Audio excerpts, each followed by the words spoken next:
Hello everyone, welcome back to my channel. कैसे हो आप सब? आई रियली होप कि आप सभी अच्छे होंगे और सेफ़ होंगे।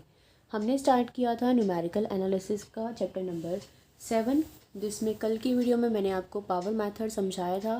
कहा भी था कि साथ के साथ क्वेश्चन भी ट्राई कर लेना। तो आई थिंक आप सभी ने वो मेथड समझ लिया होगा और आपको समझ में भी आ गया होगा। आज की वीडियो में हम करेंगे एक दूसरा मेथड जो कि उतना ही इम्पॉर्टेंट है जितना कि पावर मेथड है। दोनों में से एक 101% आता है। जैकोबी मेथड है इसका नाम। तो अगर आपको ज़्यादा डिटेल में थ्योरी पढ़नी है तो आप यहाँ से पढ़ सकते हो। मैं आपको डायरेक्ट क्वेश्चन की हेल्प से समझाऊंगी कि जैकोबी मेथड से क्वेश्चन को किस तरह से सॉल्व करना है। ठीक है। जैकोबी मेथड ना वहाँ पे यूज़ करना है जब आपको किसी भी रियल या फिर सिमेट्रिक मैट्रिक्स का कैरेक्टरिस्टिक रूट निकालना हो, वहाँ पे हम जैकोबी मेथड का यूज़ करते हैं। अब देखो कैसे करना है यूज़, वो हम क्वेश्चन की हेल्प से आपको समझाती हूँ मैं। आपकी एक्सरसाइज में जैकोबी मेथड का ये थर्ड वाला पार्ट है कंप्लीट। इसके 4 पार्ट है। फर्दर मैं आपको 2 क्वेश्चन करके दिखा देती हूँ ताकि आपको समझ में आ जाए। ठीक है। तो देखो,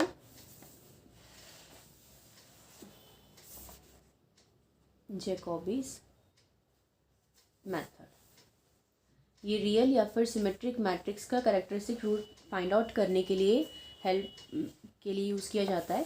यहाँ पे देखो क्या होता है। वैसे एक बार थोड़ा सा ओवरव्यू दे देती हूँ मैं आपको। हम कोई भी एक ऑर्थोगोनल मैट्रिक्स P लेते हैं। किस तरह से लेते हैं ऑर्थोगोनल मैट्रिक्स P कि अगर आप P इनवर्स करो और A जो आपके क्वेश्चन में मैट्रिक्स गिवन है वो A मैट्रिक्स और P करो तो ये आपकी क्या बन जाए, एक डायगोनल मैट्रिक्स अगर बन जाए। ठीक है। हम क्या लेते हैं, कोई ऑर्थोगोनल मैट्रिक्स P इस तरह से लेते हैं कि P इनवर्स A भी एक डायगोनल मैट्रिक्स बन जाए। देखो सपोज कि आपकी मैट्रिक्स मान लो ये है A11 A12 A13 A21 A22 A23 A31 A32 A33। Let's suppose कि हमारी मैट्रिक्स ये है। तो इसके डायगोनल एलिमेंट कौन से होंगे? ये 3 होंगे डायगोनल एलिमेंट। आपको पता है डायगोनल एलिमेंट ये वाले 3 लेते हैं हम। तो कोई भी नॉन डायगोनल एलिमेंट आपने क्या लेना है, क्या लेना है? नॉन डायगोनल एलिमेंट आपने लेना है। मान लो कि वो नॉन डायगोनल एलिमेंट है A13। मैंने मान लिया कि जो नॉन डायगोनल एलिमेंट है वो क्या है, A13 है और लार्जेस्ट भी लेना है। नॉन डायगोनल के साथ साथ क्या लेना है, लार्जेस्ट। क्या देखना है आपने, मैट्रिक्स जो भी दे रखी है उसमें लार्जेस्ट नॉन डायगोनल एलिमेंट देखना है। मैंने मान लिया कि वो non diagonal largest element A13 है। तो अब आप इसको लिखोगे किस तरह से, अगर A13 लिया है ना तो यहाँ तो A11, यहाँ A13, यहाँ A31 और यहाँ A33। समझ रहे हो कि अगर A13 लिया है तो लिखना किस तरह से है, A11 A13 A31 और A33, मतलब चारों कॉर्नर वाले अपने एलिमेंट्स लेने हैं। और इसकी हेल्प से टेंजेंट थीटा अगर हम निकालें तो टेंजेंट थीटा आपका क्या बनता है, ये A13 है ना, इसकी जनरल नोटेशन मान लो कि ये AIJ कोई भी एलिमेंट है। ठीक है। तो टेंजेंट थीटा निकालने का फॉर्मूला होता है 2AIJ बाय AII और माइनस AJJ। अभी घबराओ मत, ये सोच के कि क्या है, बिल्कुल सिंपल सा है। अभी हम क्वेश्चन करेंगे ना तो आपको क्लियर हो जाएगा। लेकिन क्वेश्चन करने से पहले मैं आपको थोड़ा सा रफली आइडिया दे रही हूँ। ठीक है। अभी निकाल के भी दिखाऊंगी। टेंजेंट थीटा निकालना होता है हमें, और एक P मैट्रिक्स की वैल्यू होती है जो आपको ध्यान रखनी होती है। क्या होती है वो, cos theta 0 minus sine theta 0 1 0 sine theta 0 cos theta. अभी देखो ये सब यूज़ कैसे करना है ये अब हम देखते हैं। सबसे पहले मैं आपको करवा रही हूँ थर्ड का सेकंड पार्ट। देखो वैसे तो फर्स्ट पार्ट भी करवाना ही है लेकिन पहले सेकंड देख लो। देखिए आपको मैट्रिक्स दे रखी है 5 0 1 0 minus 2 0 1 0 5। This matrix is given to you. ठीक है। अब इसमें लार्जेस्ट नॉन डायगोनल एलिमेंट देखो, देखो ये तो इसके डायगोनल एलिमेंट है, इनको तो भूल जाओ। अब ये 1 है और ये भी 1 है, ये भी नॉन डायगोनल है और ये भी नॉन डायगोनल है। तो इसका मतलब लार्जेस्ट नॉन डायगोनल एलिमेंट क्या आ गया, A11 A12 A31। आप इसको A13 भी कह सकते हो और यहाँ पे भी 1 है तो आप इसको A31 भी कह सकते हो, है ना। हमने मान लिया कि A13 क्या है, 1, जो इसका नॉन डायगोनल लार्जेस्ट एलिमेंट है। ठीक है, अब मैंने क्या बताया था कि लिखना कैसे है, A11, A13, A31 और A33। ठीक है, अब टेंजेंट थीटा का फॉर्मूला क्या था, 2AIJ। AIJ का मतलब क्या है कि A13, तो 2 into A13 element divide by AII, तो यहाँ पे इसका मतलब क्या है कि A11 और माइनस AJJ यानी कि A33। तो ये इसलिए मैंने आपको बताया A11 इंटू A33 और A13 और A31 तो सेम हो गए ना, जो एलिमेंट यहाँ होगा वही एलिमेंट यहाँ होगा। क्यों, क्योंकि ये मैट्रिक्स कैसी है, रियल और सिमेट्रिक मैट्रिक्स है, तो जो एलिमेंट यहाँ होगा वो यहाँ होगा, जो यहाँ होगा वो यहाँ होगा। समझ रहे हो आप मेरी बात। तो अगर आप इनकी क्रॉस मल्टीप्लिकेशन करो तो क्या बनेगा, A13 इंटू A31 बनेगा ना, A11 इंटू A33 और A31 इंटू A13, और ये दोनों एलिमेंट्स कैसे हैं, सेम है, तो इसका हमने क्या कर दिया ट्वाइस, यानी कि ट्वाइस ऑफ A13 और डिवाइड बाय इन दोनों की क्रॉस मल्टीप्लिकेशन। ये टेंजेंट थीटा का फॉर्मूला ऐसे आया। समझ में आ गया कैसे आया, रटने की जरूरत नहीं है, समझ लो। उसके बाद देखो वैल्यू पुट कर दो। अपने क्वेश्चन में A13 कौन है, 1 है। A11 कौन है अपने क्वेश्चन में, A11 5 है, और A33 कौन है, 5 है। तो यानी कि 2/0 यानी कि इन्फिनिटी। तो टेंजेंट थीटा की वैल्यू क्या आ गई, इन्फिनिटी आ गई। सॉरी, टेंजेंट थीटा नहीं, टेंजेंट 2 थीटा होता है यहाँ पे, ये मैंने थीटा बाय मिस्टेक लिख दिया, 2 थीटा होता है। ठीक है, ये टेंजेंट 2 थीटा की वैल्यू आ गई इन्फिनिटी। टेंजेंट 2 थीटा की वैल्यू इन्फिनिटी आ गई, तो 2 थीटा कैसे निकालते हैं, टेंजेंट इनवर्स को वहाँ ले जाओ, फिर इसकी टेंजेंट पे वैल्यू लिखते हैं, टेंजेंट इनवर्स और टेंजेंट π/2 पे होती है ये। तो 2 थीटा की वैल्यू किसके इक्वल आ गई, π/2, तो थीटा की वैल्यू क्या आ गई, π/4। तो यहाँ से मेरे को क्या मिल गई, थीटा की वैल्यू मिल गई। समझ में आया, क्या किया हमने, लार्जेस्ट नॉन डायगोनल एलिमेंट लेना है, उसके कॉरस्पॉन्डिंग ये लिख के टेंजेंट थीटा का फॉर्मूला ये बन जाता है। आपकी मर्जी है, अगर आपको ऐसे लर्न हो रहा है तो ऐसे लर्न कर लो, लेकिन ये आया इससे है क्योंकि रियल और सिमेट्रिक मैट्रिक्स है, तो ये दोनों एलिमेंट आपके सेम होंगे, तो इसीलिए इसका तो ट्वाइस हो जाता है और नीचे ये वाली टर्म्स आ जाती हैं। ठीक है, समझ आ गई। अब ये कर दिया हमने, उसके बाद थीटा निकाल दिया। अब हमें मैट्रिक्स माननी होती है पी, तो हमने मान ली कि पी मान लो, P1 मान लो, P2 मान लो, वो आपकी मर्जी है, क्योंकि हमने शुरू में देखा था ना कि एक पी मैट्रिक्स इस तरह से लेनी है कि पी इनवर्स ए पी करें तो हमारी डायगोनल मैट्रिक्स बन जाए, जो हमारी मैट्रिक्स थी। तो पी मैट्रिक्स हमें क्या लेनी होती है, cos theta 0 minus sine theta 0 1 0 sine theta 0 और कोस थीटा, ये आपकी पी मैट्रिक्स है। ठीक है, क्लियर है। उसके बाद देखो यहाँ पे वैल्यू पुट कर दो। इस क्वेश्चन में थीटा कितना है, π/4, तो कोस π/4 0 माइनस साइन π/4, ये सारी वैल्यूज पुट करोगे तो क्या आएगा, यहाँ पे कोस π/4 कितना हो जाएगा, 1/√2, ये 0, ये -1/√2। ठीक है, कॉस π/4 यानी कि 180/4 45 पे, तो कॉस 45 1/√2 0, साइन 45 भी 1/√2 0 1 0, साइन 45 1/√2 0 और 1/√2। तो ये आपकी पी पे वैल्यू, पी मैट्रिक्स को हमने सॉल्व कर दिया और हमारी पी मैट्रिक्स ये बन गई। ठीक है जी। अब देखो, अब क्योंकि ये मैट्रिक्स रियल और सिमेट्रिक है, तो अगर आपको पी इनवर्स निकालना हो ना, पी इनवर्स, तो आप सिंपली क्या करो, पी का ट्रांसपोज कर दो। आप इस मैट्रिक्स का ट्रांसपोज कर दोगे ना तो इस मैट्रिक्स का इन्वर्स निकल जाएगा। क्यों, क्योंकि ये रियल और सिमेट्रिक मैट्रिक्स है। ठीक है जी। तो यहाँ पे हम क्या लिखेंगे, अब हमें क्या निकालना होता है, पी इनवर्स ए और पी निकालना होता है, रियल और सिमेट्रिक नहीं, क्योंकि पी हमने एक ऑर्थोगोनल मैट्रिक्स लिया है, ऑर्थोगोनल मैट्रिक्स लिया ना, इसीलिए इसका ट्रांसपोज और इन्वर्स, इसका ट्रांसपोज कर दोगे तो वो उसका इन्वर्स ही होगा।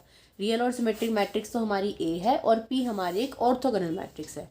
तो यहाँ पे अब क्या करना है, पी का इन्वर्स करना है, तो सिंपली क्या करो, इसका ट्रांसपोज कर दो। ट्रांसपोज करने का क्या मतलब है, रो को कॉलम में चेंज कर दो। 1/√2 0 माइनस 1/√2 यहाँ आ जाएगा, 0 1 0 और 1/√2 0 1/√2, ये पी इन्वर्स की वैल्यू हो जाएगी। ए मैट्रिक्स आपकी ये है ही और पी मैट्रिक्स ही है, तो इन तीनों को कंबाइन करके यहाँ पे लिखना है। तो मैं लिख रही हूँ, क्या बन जाएगी, 1/√2 0 1/√2, फिर 0 1 और 0 1/√2 0 और 1/√2। यहाँ पे माइनस था ना, हाँ एक ही टर्म में माइनस है बस। ठीक है, ए मैट्रिक्स क्या है आपके जो क्वेश्चन में गिवन है, वो है 5 0 1 0 -2 0 और 1 0 5।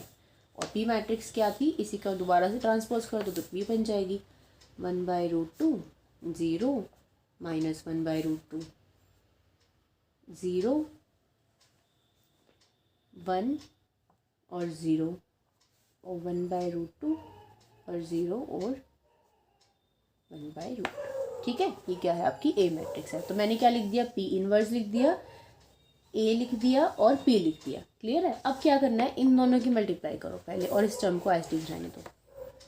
तो यहाँ पे 1/√2 0 -1/√2 0 1 0 1/√2 0 और 1/√2। आपको पता है कि मल्टीप्लिकेशन कैसे करते हैं।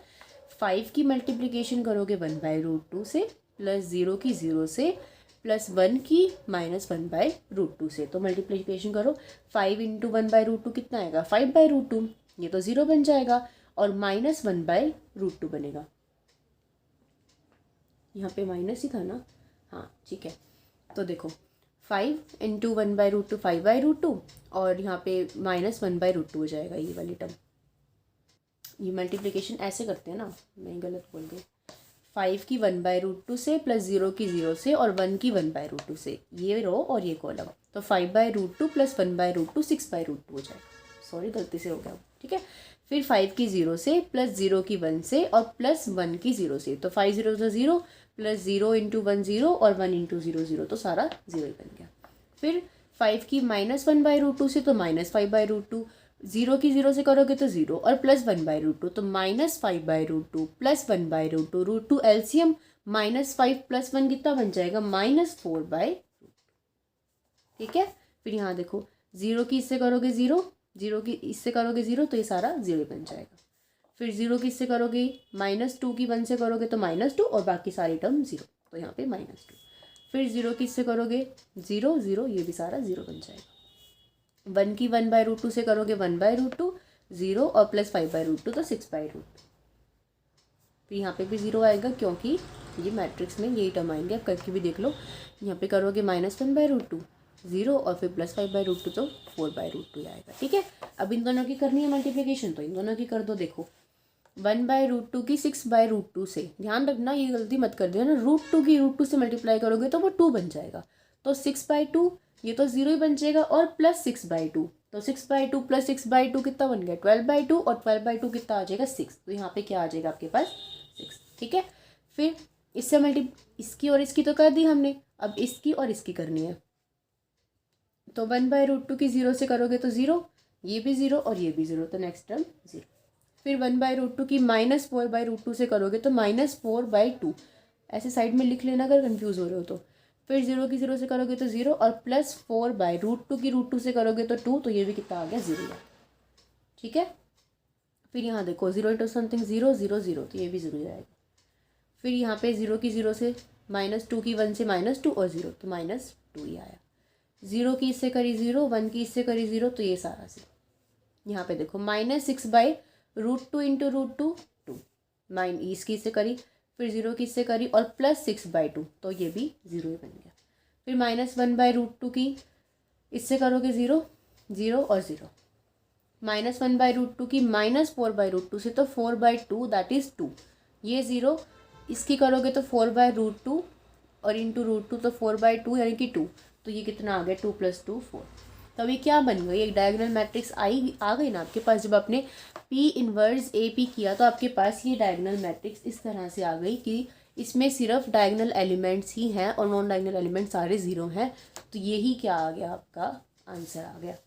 बस समझ में आया क्वेश्चन करना कैसे है। ठीक है। और आपकी बुक में क्वेश्चन में लिख रखा है कि find the eigen values and eigen vectors. तो इसकी आइगन जो वैल्यू है वो तो क्या है 6 -2 और 4, 6 -2 और 4। जो आइगन वेक्टर हैं वो ये है 1/√2 0 1/√2, इनको एक साथ लिख देना, 0 1 0 इनको एक साथ लिख देना, और -1/√2 0 1/√2। दीज आर आइगन वेक्टर्स और दीज आर आइगन वैल्यूज। समझ में आ गया। था कुछ मुश्किल नहीं है। सबसे पहले largest non diagonal element find करो, उसकी कॉरेस्पॉन्डिंग टेंजेंट टू थीटा का फॉर्मूला लगा दो, यहाँ से थीटा की वैल्यू निकाल दो, पी मैट्रिक्स आपकी ये होती है, थीटा की वैल्यू इसके अंदर पुट कर दो, इसका ट्रांसपोज कर दो तो इन्वर्स आ जाएगा। तो पी इन्वर्स ए मैट्रिक्स क्वेश्चन में गिवन है ही, पी आपने लेट करी है तो पी इन्वर्स ए पी करके मल्टीप्लाई करना और कुछ भी नहीं करना। ठीक है, एक और क्वेश्चन करते हैं। चलो अब इसमें तो क्या था, आपने पी इनवर्स ए पी किया और आपका आंसर आ गया, एक बार में आंसर आ गया ना, नॉन डायगोनल एलिमेंट्स सारे ज़ीरो हो गए। लेकिन अगर मान लो यहाँ पे एक दो एलिमेंट बच जाए तो फिर क्या करोगे, वो आंसर नहीं है आपका, आपको जब तक सॉल्व करना है जब तक ये सारे के सारे नॉन डायगोनल एलिमेंट ज़ीरो ना बन जाए। तो अब हम ऐसा क्वेश्चन करते हैं कि जिसमें एक बार में नॉन डायगोनल एलिमेंट ज़ीरो नहीं बनेंगे, तो वो है आपका फर्स्ट पार्ट। इसीलिए पहले आपको सेकेंड करवाया ताकि आपको कंसेप्ट समझ में आ जाए। अब देखो फर्स्ट पार्ट की स्टेटमेंट क्या है, 1 - 2 4 -2 5 -2 4 -2 1, इसमें एक बार में नहीं बनेंगे तो देखते हैं इसको करना कैसे है। ठीक है, ये है वही, इसको हमने ए मैट्रिक्स मान लिया। लार्जेस्ट नॉन डायगोनल एलिमेंट देखो, ये तो इसके डायगोनल एलिमेंट हो गई, तो लार्जेस्ट नॉन डायगोनल एलिमेंट वही A13 कह लो या फिर A31 कह लो। तो हम मान लेते हैं कि A13 है जो कि है 4 के इक्वल, इसकी कॉरस्पॉन्डिंग वही A11 A13 A31 A33। तो टेंजेंट थीटा का फॉर्मूला क्या बन जाएगा, 2A13/A11 माइनस A13। इस क्वेश्चन में A13 कितना है 4, A11 कितना है 1 माइनस A13 सॉरी 33 आएगा यहाँ पे 33, A33 कितना है 1, तो क्या बन गया 8/0, इट मीन्स इन्फिनिटी। ये टेंजेंट टू थीटा का फॉर्मूला है। वही सेम बात यहाँ पे है कि थीटा की वैल्यू कितनी आ जाएगी π/4, जो लास्ट क्वेश्चन में थी वही सेम वैल्यू है यहाँ पे। तो ठीक है, अब देखो P1 मैट्रिक्स, इसमें क्योंकि अब इसको ना P1 ही मान लेना शुरू में, क्योंकि आपको तो नहीं पता ना कि क्वेश्चन एक स्टेप में ख़त्म होगा कि दो में ख़त्म होगा, तो आप इसको P1 ही लेके चलना, उसमें भी P1 ही कर लेना है। ठीक है, P1 हमने मान ली, क्या मानी, वही सेम तो इसमें मानी थी। देखो इस क्वेश्चन में भी यही थी, यही माननी है मैट्रिक्स तो, और थीटा की वैल्यू भी π/4 यहाँ पे थी और यहाँ पे भी π/4 आएगी, तो यही वैल्यू आएगी डायरेक्ट। तो मैं यहाँ पे लिख रही हूँ सीधा, इसको कॉस की टर्म में नहीं लिख रही, सीधा ये लिख रही हूँ 1/√2 0 -1/√2 0 1 0 और 1/√2 0 और 1/√2। This is your P1 matrix. ठीक है, तो अब हम क्या निकालना है, P1 इनवर्स A और P1। तो आपको पता है कि इन्वर्स क्या होगा, इस मैट्रिक्स का ट्रांसपोज, तो इसका ट्रांसपोज कर दो 1/√2, यहाँ पे 0 यहाँ पे -1/√2, यहाँ पे 0 यहाँ पे 1 यहाँ 0 1/√2 0 और 1/√2। ठीक है, फिर ए मैट्रिक्स लिख दो जो क्वेश्चन में गिवन है, 1 -2 4 -2 5 -2 4 -2 और 5। ठीक है जी, फिर P1 मैट्रिक्स लिख दो यहाँ पे, 1/√2 0 -1/√2 0 1 0 1/√2 0 1/√2। फिर से अगेन इसको तो एज इट इज़ रखो, 1/√2 0 -1/√2 0 1 0 1/√2 0 और 1/√2, इन दोनों की मल्टीप्लिकेशन करो। 1 की 1/√2 से करोगे तो 1/√2, -2 की 0 से करोगे 0 प्लस 4/√2, तो 1/√2 प्लस 4/√2, √2 और √2 है तो यह 5/2 बन जाएगा। फिर इसकी करोगे 0 -2 और 0 तो सिर्फ -2 आएगा। 1 की -1/√2 से -1/√2 0 और -4 प्लस 4/√2, तो कितना आ जाएगा 3/√2, -2/√2 ये 0 और ये -2/√2, तो -4/√2, ये 0 5 और 0, -2/√2 0 और प्लस 2/√2 तो 0, 4/√2 और प्लस 1/√2 तो 5/√2। यहाँ पर 0 सिर्फ -2 बचेगा, -4/√2 0 और प्लस 4/√2 तो -3/√2। ठीक है, क्लियर है, समझ आ गया। अब इन दोनों की मल्टीप्लिकेशन करनी है तो वो मैं यहीं पे कर दूँ ताकि आगे करेंगे तो हमें दिक्कत होगी। देखो 1/√2 की 5/2 से करेंगे तो 5/2 जस्ट अ मिनट, ये 1/√2 ही था ना यहाँ पे, ये हमने 1/√2 लिया था ना, यहाँ देखो ये 1/√2, 1 की 1/√2 से करी, ये 0 और ये 4/√2 से करी, तो ये √2 ही है, ठीक है। तभी तो देखो ये वैल्यूज़ और ये वैल्यू डिफरेंट नहीं हो सकती ना, ये भी 5/√2 और ये भी 5/√2। अब देखिए 1/√2 की 5/√2 से तो 5/2 हो जाएगा, ये वैल्यू 0 और ये भी प्लस 5/2 हो जाएगा, तो 5/2 प्लस 5/2 इज़ 10/2, तो 10/2 क्या हो जाएगा, 5 हो जाएगा, ठीक है। अब नेक्स्ट देखो 1/√2 की -2 से, तो -2/√2, ये टर्म 0 और ये -2/√2, तो -4/√2। 1/√2 की 3/√2 से, तो 3/2, ये 0 और ये -3/2, तो 0। 0 की 5/√2 से 0, 1 की -4/√2 से -4/2 और बाकी टर्म 0, तो -4/√2। फिर 0 की -2 से 0, 5 की 1 से 5 और बाकी टर्म 0। 0 की 3/√2 से 0, 1 की 0 से 0 और 0 की इससे, तो ये 0 ही आ गया। -1/√2 की 5/√2 से, तो -5/2, ये 0 और ये +5/2, तो वही ये -5/2 और ये +5/2, तो ये भी 0। -1/√2 की -2 से, तो -2/√2, ये 0 और ये +2/√2 हो जाएगा, माइनस माइनस प्लस हो जाएंगे। -1/√2 की 3/√2 से, तो -3/2 हो जाएगा, ये 0 और ये +3/, ये आपका -3/2 और -3/2, तो -6/2, तो वो -3 हो जाएगा, ठीक है। तो देखो अब हमने P1 इन्वर्स A P1 निकाला, तो वो आपकी नॉन डायगोनल एलिमेंट 0 नहीं बने ना, तो इट मीन्स अब हमें इस क्वेश्चन को दोबारा से करना पड़ेगा। तो करेंगे कैसे, अभी तो ये A मैट्रिक्स लेट करके थी ना, इस मैट्रिक्स को लेट कर लो कि ये क्या है, B है। और अब क्या देखेंगे, इसके अंदर वही same process, largest non diagonal element, फिर उसके कॉरस्पॉन्डिंग हम इस क्वेश्चन को दोबारा से प्रोसीड करेंगे। तो देखिए अब इसके अंदर नॉन डायगोनल, देखो ये तो डायगोनल एलिमेंट्स हैं, इसके अलावा जो लार्जेस्ट एलिमेंट है तो 0 ही है, तो वो है क्या, -4/√2, या इसको ले लो या इसको ले लो, हम A12 को ले लेंगे। तो यहाँ पे अब क्या देखेंगे, क्या लिखेंगे कि largest non diagonal element in matrix B is A12 which is -4/√2, ये है, ठीक है। तो A12 है, तो इसकी कॉरस्पॉन्डिंग कैसे लिखना है, A11, A12, A21 और A22। तो टेंजेंट 2θ का फॉर्मूला क्या बन जाएगा, 2A12 divide by A11 minus A12। A12 तो आपके सामने लिखा हुआ है, -4/√2 है। A11 देखो यहाँ पे A22 है, यहाँ A11 कौन है, 5 है, और A22 कौन है, 5 है। तो यहाँ क्या बन जाएगा, ये 5 - 5, फिर वही समथिंग बाय 0, फिर से इन्फिनिटी बन गया। तो टेंजेंट 2θ की वैल्यू फिर से इन्फिनिटी आ गई, तो मतलब थीटा कितना होगा, π/4 होगा। अभी P1 मैट्रिक्स सेलेक्ट करी थी, अब P2 मैट्रिक्स सेलेक्ट कर लो, cos theta sine theta, sorry minus sine theta, sine theta cos theta 0 0 0 1, ठीक है। देखो अब हम इसमें P2 मैट्रिक्स इस तरह से क्यों ली, आपको ये जो P1 या P2 मैट्रिक्स होती है ना, ये ऑर्थोगोनल मैट्रिक्स लेनी होती है। ऑर्थोगोनल का क्या मतलब है कि इसका डिटर्मिनेंट निकालो, cos square theta plus sine square theta 1 बनेगा ना।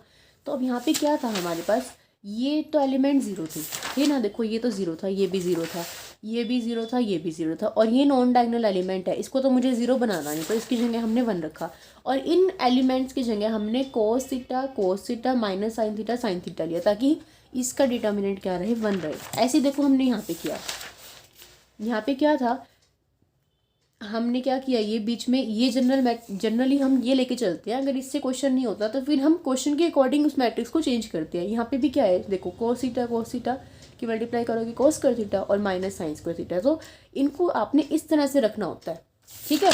तो इसी वजह से इसको देखते हुए हमने P2 मैट्रिक्स को ये कंसिडर किया है, अब यहाँ पे हमने इसको कंसिडर किया है, ठीक है, समझ आ गई बात। अब फिर वही काम, P2 इनवर्स A, P2 निकालोगे, इसका इन्वर्स आपको पता है क्या होगा, इसका ट्रांसपोज, तो इसका अभी अभी ट्रांसपोज नहीं करना, इसके अंदर वैल्यू भी तो पुट करनी है। P2 के अंदर पाई/4 की वैल्यू पुट करो। कॉस पाई/4 1/√2, यहाँ -1/√2, यहाँ 0, यहाँ पे 1/√2, यहाँ पे भी 1/√2, यहाँ 0, यहाँ 0 0। ठीक है, अब देखो ये P2 मैट्रिक्स है, इसका ट्रांसपोज कर दे तो इन्वर्स बन जाएगा। तो आएगा क्या, 1/√2 माइनस 1/√2, यहाँ पे ही माइनस है ना बस, ठीक है, -1/√2 और 0, 1/√2 1/√2 माइनस 1/√2 0, 1/√2 1/√2 0 और 0 0।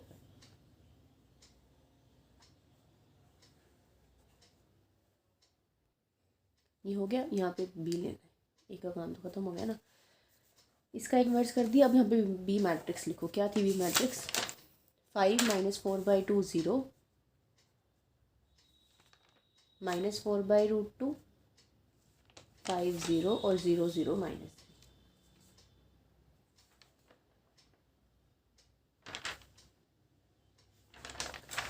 -3 3 है, +3 थी, -1/√2 से -3/√2 हो गया था, और ये -6/√2 हो गया था, तो -3। ठीक है, -3 थी, ये लिख दिया यहाँ पे।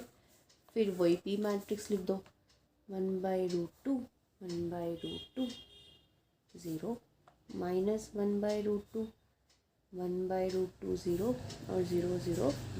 ठीक है, अब वही मल्टीप्लाई करना है तो मल्टीप्लाई कर देते हैं। देखो इसको तो एज इट इज़ रखो, 1/√2 -1/√2 0, 1/√2 1/√2 0 0 0 1। देखो 5/√2 -4/2, √2 × √2 2 हो जाएगा ना, तो 5/2 -4/2 और ये 0, तो 5/2 -4/2 इज़ 1/2। तो यहाँ आपका क्या आ जाएगा, 1/2।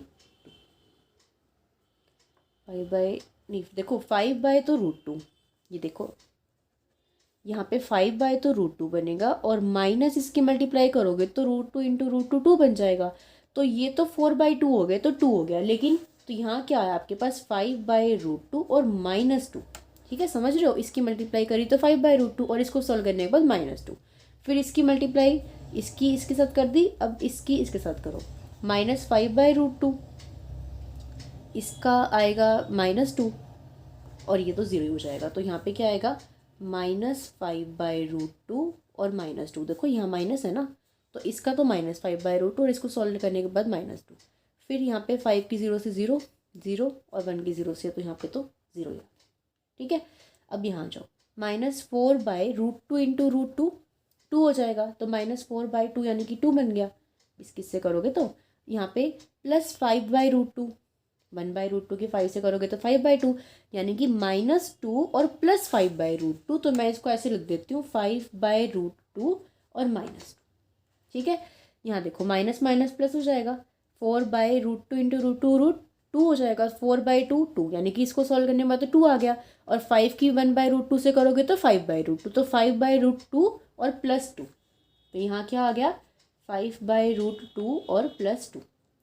यहाँ इसकी करोगे 0 0 और 0, फिर इसकी करोगे 0 0 0, यहाँ पे इसकी करी 0 0 और 0, यहाँ 0 की 0 0 और -3 की 1 से करी तो -3 आ।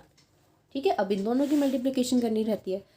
1/√2 की इससे दोनों से करनी है, तो पहले इससे करो, तो 5/√2 × √2 इज़ 2, तो 5/2 और -2/√2। तो आपको पता है कि √2 को हम कैसे लिख सकते हैं, √2 × √2, और नीचे ये है ही, तो मैं इसको लिख दूँ 5/2 -√2। ठीक है, तो मैंने इसको क्या लिख दिया यहाँ पे, 5 - 2√2। ठीक है जी, इसको सॉल्व करने के बाद, और 5 - 2, ये देखो 5/2, इसको सॉल्व करने के बाद हमारे पास आया 5/2 और -2/√2। एक टाइम के लिए हम इसको ऐसे लिख लेते हैं, ये 5/√2 और -2/√2 आया। फिर इसकी भी तो करनी है ना मल्टीप्लाई, तो इसकी करेंगे तो क्या आएगा, प्लस 5/√2 और -2/√2, ये तो टर्म 0 ही बन गई। तो 5/√2 प्लस 5/√2, 10/2, 10/2 इज़ 5, इन दोनों को सॉल्व करने के बाद तो 5 आ गया, और यहाँ -4/2 बन गया, उसके नाम का हमारे पास ये आ गया। ठीक है, समझ में आ गया। अब देखो 1/√2 की इससे करेंगे तो -5/√2, ये टर्म्स तो सेम ही है, बस माइनस साइन हो जाएगा। ये देखो 1/√2 की इससे करी तो -5/√2 और -2/√2 और +5/√2 और +2, ये दोनों टर्म माइनस में और ये दोनों टर्म प्लस में और ये 0, तो ये सारा 0 ही नहीं बन गया, तो यहाँ क्या आ गया आपका 0। फिर इसकी इससे करी 0, 0 और 0, तो यहाँ पे तो 0 ही आ गया। फिर देखो -1/√2 की इससे करोगे तो -5/√2 और +2/2√2, इससे करोगे तो ये प्लस और ये माइनस, तो माइनस माइनस प्लस माइनस, तो ये 0 बन गया।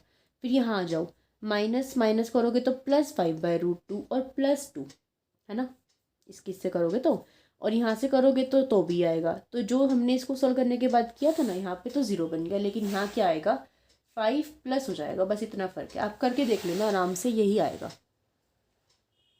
0 0 0, यहाँ पे करो 0 0 0 0 0 0 0 0, सिर्फ -3 बचेगा, बाकी सारी टर्म्स क्या हो गई 0 हो गई, 0 0 -3। तो अब हमारे पास आ गई ना मैट्रिक्स, हमारे पास मैट्रिक्स आ गई, नॉन डायगोनल एलिमेंट सारे के सारे क्या है 0 है, तो एक डायगोनल मैट्रिक्स हमें मिल गई। अब ये क्या है, ये P2 को सॉल्व करने के बाद आई है ना, देखो ये वाली मैट्रिक्स P2 को सॉल्व करने के बाद आई है। अभी हमारा क्वेश्चन कंप्लीट नहीं हुआ, यहाँ से कैरेक्टरिस्टिक्स रूट तो निकल गया आपके, वो क्या है 5 - 2√2, 5 + 2√2 और -3, ये तो निकल गए, लेकिन कैरेक्टरिस्टिक्स वेक्टर नहीं निकले। उसके लिए क्या करना पड़ेगा, P को मल्टीप्लाई करो, ये जो P1 मैट्रिक्स और P2 मैट्रिक्स थी ना दोनों, इन दोनों को मल्टीप्लाई कर दो बस, फिर आपकी कैरेक्टरिस्टिक्स वेक्टर भी निकल जाएंगी। क्या थी ये 1/√2 0 -1/√2, जो हमने शुरू में ली थी 0 1 0, यहाँ पे 1/√2 0 1/√2, ठीक है। और P2 ये लिखी हुई 1/√2 -1/√2 0 1/√2 1/√2 0 0 0 1, इन दोनों की मल्टीप्लिकेशन कर दो। और आपकी बुक में ना शायद कॉमन 1/2 को कॉमन लेके आंसर निकाल रखा है, तो आंसर तो सेम ही आएगा 1/2 0 -1/√2, देखो 1/2 ये 0 और ये 0, तो सिर्फ 1/2 ही बचा। 1/√2 की -1/√2 से करोगे तो -1/2 0, तो यहाँ पे सिर्फ क्या आएगा -1/2, 1/√2 की 0 0, सिर्फ -1/√2, 0 की 0 से 1/√2, इससे करोगे -1/√2 + 1/√2, इससे करोगे तो 0 ही बन जाएगा, 1/√2 आएगा सिर्फ, ये 0 0 और 1, तो 0, 1/√2 की 1/√2 से 1/2, ये 0 और ये 0, तो 1/2, इसकी करी तो -1/2 और 1/√2। अब आपकी बुक में क्या कर रखा है, इन सभी वैल्यू में से ना 1/2 को बाहर कॉमन ले रखा है और फिर अंदर वैल्यूज़ लिख रखी हैं, तो आप वैसे लिख लेना बस। ये आपकी क्या आ गई, कैरेक्टरिस्टिक्स वेक्टर आ गई। तो था कुछ मुश्किल इन क्वेश्चन में, कुछ भी मुश्किल नहीं है, ऐसे ऐसे क्वेश्चन तो आप अलजेब्रा वाले मैथ्स में किया करते थे, बिल्कुल वैसे ही है ये। लार्जेस्ट नॉन डायगोनल एलिमेंट लेना है, टेंजेंट टू थीटा की वैल्यू निकालनी है, वहाँ से थीटा की वैल्यू निकालनी है, फिर ऑर्थोगोनल मैट्रिक्स P कंसीडर करनी है, फिर अगर एक स्टेप में क्वेश्चन ना हो तो जो आंसर आया उसको B मान लो, उसमें से नॉन डायगोनल एलिमेंट लो, फिर थीटा की वैल्यू निकालो, फिर उसके कॉरस्पॉन्डिंग P2 मैट्रिक्स को कंसीडर करो, एंड देन लास्ट में P1 P2 को मल्टीप्लाई कर दो, एंड दैट्स इट। तो आई रियली होप कि आपको पावर मैथ जैकोबी मेथड समझ में आ गया होगा। ये बहुत इंपॉर्टेंट मेथड है, मैं आपको बार बार कह रही हूँ। आपकी बुक में इसके 4 क्वेश्चन थे, 2 मैंने करा दिए, 2 आपके लिए छोड़ रही हूँ, तो प्लीज़ इनको कर लेना। उसके बाद आपका रह जाएगा गिवंस मेथड, हाउस होल्डर करने की नीड नहीं है, सिर्फ गिवंस मेथड करना है और ये चैप्टर फिनिश। तो जल्दी जल्दी कर लो, साथ साथ स्कोरिंग है और आसान भी है, बाकी आपकी मर्ज़ी है, जैसे आपको ठीक लगे कर लेना। तो फिर मिलते हैं कल की वीडियो में जिसमें हम करेंगे गिवंस मेथड। तब तक के लिए bye bye, take care, keep watching and keep studying.